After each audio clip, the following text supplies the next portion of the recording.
By the end of this video, you will know how to run a profit and loss report in Wave. Start by logging into your Wave account with your usual sign-in details.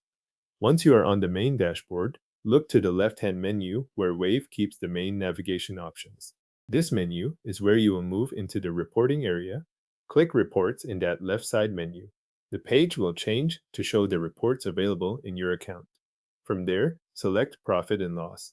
This opens the report that summarizes business performance over a selected period by showing income, expenses, and the resulting profit. After the profit and loss report opens, move to the date settings. You will need to choose the date range for the report by selecting the year, along with the start date and end date. This part matters because the report only includes activity that falls inside the range you set. If the numbers do not look right later, the first thing to check is whether these dates match the period you want to review. Once the dates are in place, choose the report type.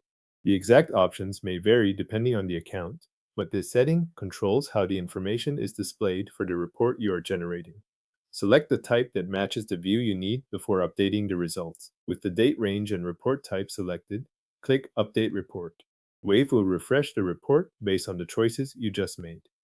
If the page takes a moment to load, wait for the updated figures to appear before reviewing anything. Now review the report itself.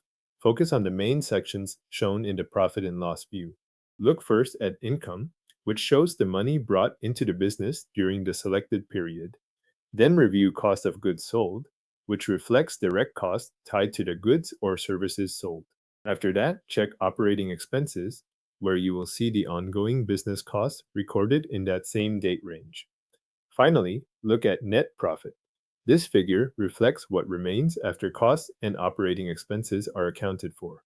Reviewing these sections together gives you the full picture presented by the report. If you are comparing periods, make sure the date range at the top still matches the time frame you intend to analyze. If you need a copy of the report outside of Wave, click Export. This downloads the report so you can save it, share it, or review it elsewhere as needed. Wait for the download to complete, then open the file if you want to confirm that the exported version matches what you saw on screen. Your profit and loss report in Wave has now been generated and exported if needed.